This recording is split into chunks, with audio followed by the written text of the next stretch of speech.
Magandang umaga po sa inyong lahat. Ang episode natin for today is ay pako.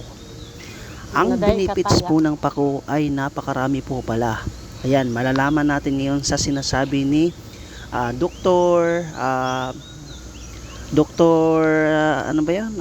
Mendoreño. Ayan, ilalagay ko na lang po sa screen ang kanyang channel. Paki-subscribe na lang po.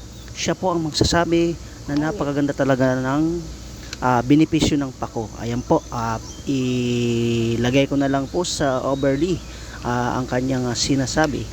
Ayan po, pakinggan po natin ng isang napakahalaga at masustansyang pagkain po na ating tinatawag po na pako or yung fern.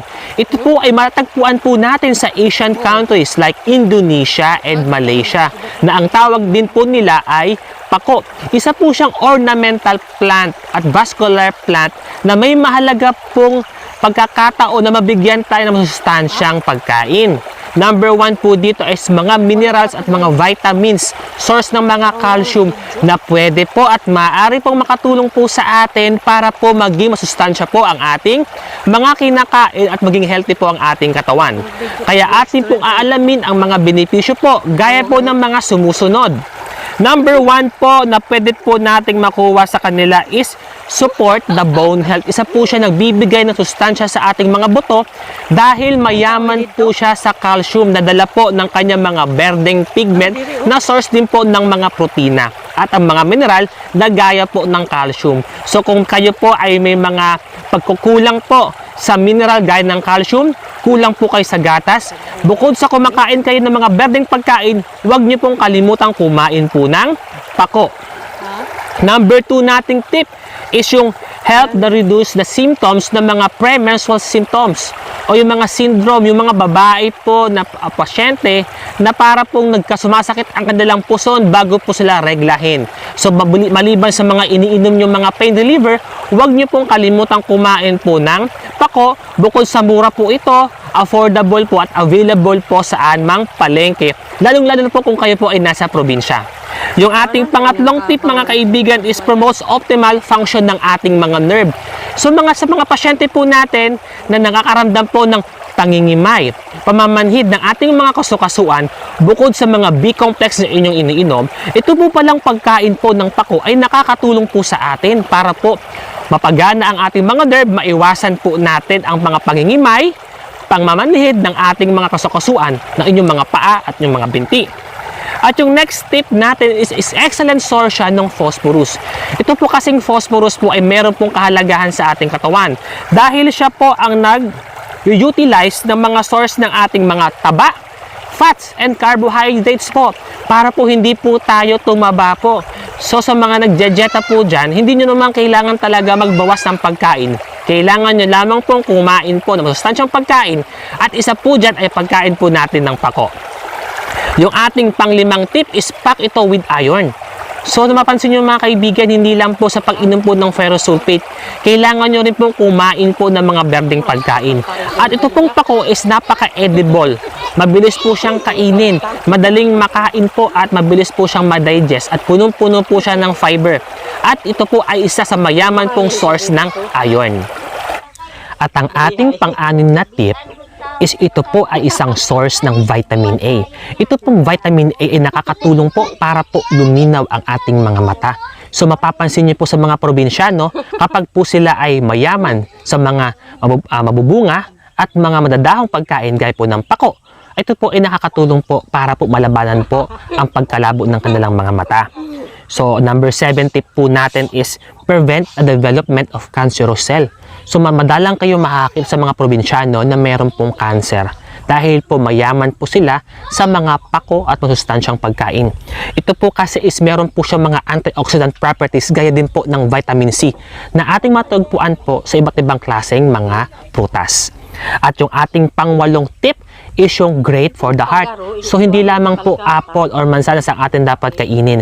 Ito pong pako ay meron po siyang mga beneficial na elements po or minerals gaya po ng potassium na maganda po sa ating puso. At ito po ay nagpe-prevent po ng excess sodium o yung noroasin sa ating katawan para po ma-develop po yung mga hypertension, mga pagpalit sa puso. Kaya pag kayo ay kumain po ng pako, mayaman ito sa potassium, Ito po ay nakakatulong po para pagandahin ang tibok na inyong puso at the same time yung benepisyo at health benefits ng pako sa ating katawan. Ating pang 9 tip natin is yung food recommended for diabetic patient. Sa mga pasyente po na may diabetes dahil una, mabilis po siyang kainin. Ito po kasi is itong yung mga pasyente na hindi po basta-basta nakakain ng mga iba't ibang mga pagkain dahil bawal nga po.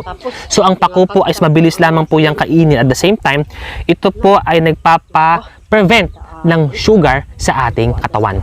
Yung ating pang-10 is yung improves appetite. Dahil nga po, wala po siya halos lasa, mabilis kainin. Pwede pong ilagay po sa konting asin, toyo, or bagoong, or patis, except na lamang kung bawal po sa mga pasyente may hypertension. So kung kaya nyo po siyang kainin po ng boiled, mas mainam po ito mga kaibigan. At lahat po sana ng mga tips na to ay inyong mga bahagi sa ating mga kapatid. Dahil po, mura lamang po siya. At the same time, lagi lamang po atin siya nakakalimutan dahil mura nga, 10 to 15 pesos per tali. Iba nga lang po, 5 piso lamang. Kaya alam po natin wala po siyang sustansyang naibibigay sa ating mga kababayan. Nawa po itong mga short tip na to at practical advice ay ma-share niyo po sa ating mga kababayan at isang mapagpalang araw po sa ating lahat. Yun po, sinabi po ni Dr. Mendorin, yung doktor po. Ako, yan po, ilalagay ko po sa description box ang kanyang link or ang kanyang channel o ang kanyang video na kinunan ko po ng Overly Voice Over. So, ayun po. Sana may natutunan po kayo sa sinabi po ni Dr. Mendorin, yung doktor. Ilalagay ko po sa description box at saka screen ang kanyang channel para mabisita niyo po siya at makilala niyo po. Maganda siya magpaliwanag. Okay siya magpaliwanag. Kahit hindi ko po siya kilala, isa-shoutout ko po siya dahil magaling po siya at wala po tayong masasabi. Maraming salamat ulit at sana mag-enjoy kayo sa panonood.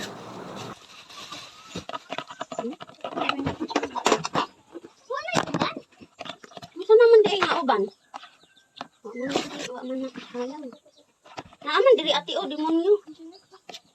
Demonyo? Naman. Wala eh. Ay ang uban. Kaya pag na si Papa rin, magudot ragod tog na anak. Paano si Papa ang lugi? Paglaban.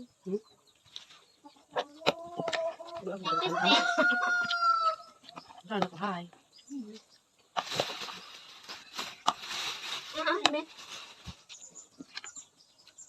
Ang gabi eh.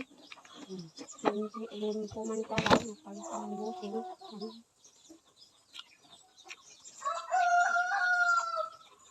Tutuhan niya ako. Lagyan ko to.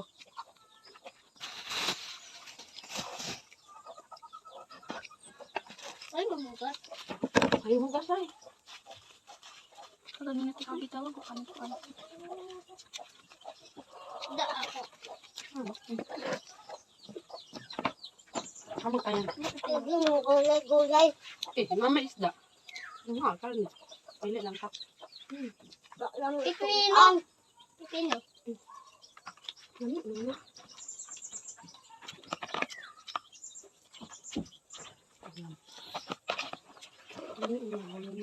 Gani. Sa sabik sura, gaina ka. Lami ay na. Saktura sa. Ibog dito.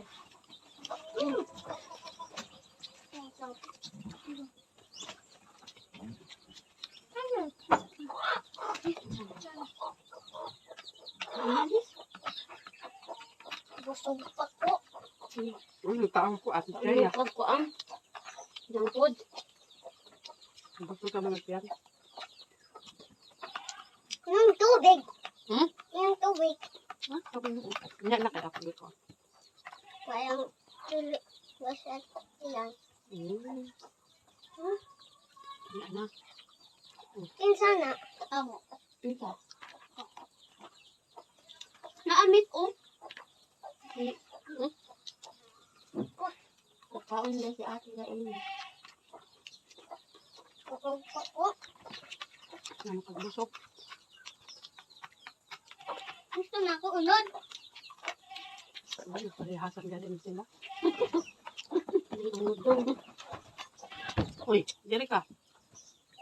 Ano, di nataka pa ba noon? Mabalik mi diri. Nalilit sa Nandito sa mata. Pag hindi, daan mula ko.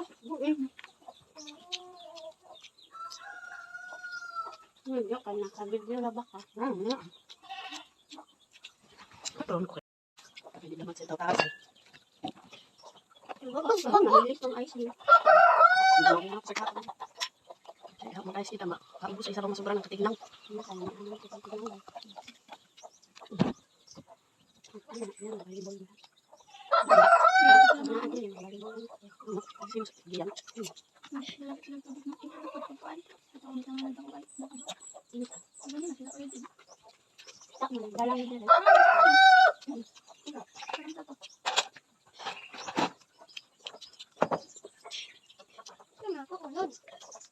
Wala na may lain. Isda. Wala na. Hindi ko puso, magsige mo dito. Saan naman yun? Hindi kang kuhan sa Manila. Nagaya man. Magpahikaon ka kay basukit. Mag-birthday pa man yung tugta. Yung wala hangga. Hindi lang, wala hangga man. Wala hangga. Ibo naman. Wala hangga. Kalabot sa Manila. Lang ka. Ay, kukaan na nulog siya. Kakawan.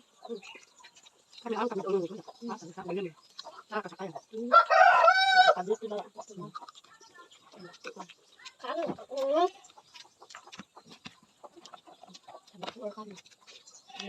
Dulu kami pang kuan, titis. Nagagaw nga to. Naglaag ko ng trabaho. Kinilis ba ako maglahe? Pag ako, Alin ka ulo. mga pakinta kanto ija. Ang tuon. Lamang kahado.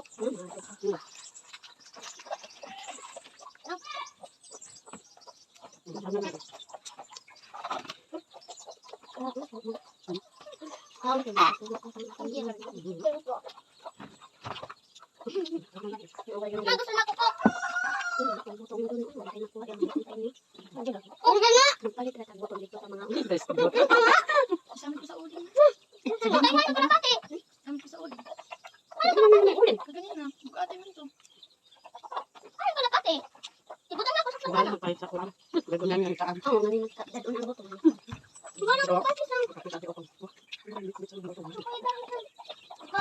Ay, sa mga tuman siya.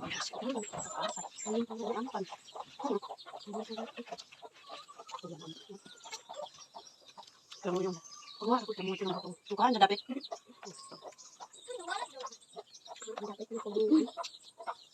Ito mga bunga. Ito ka lagi ta. Ito ka lang sila. Kamu tak dia ko daga. Ada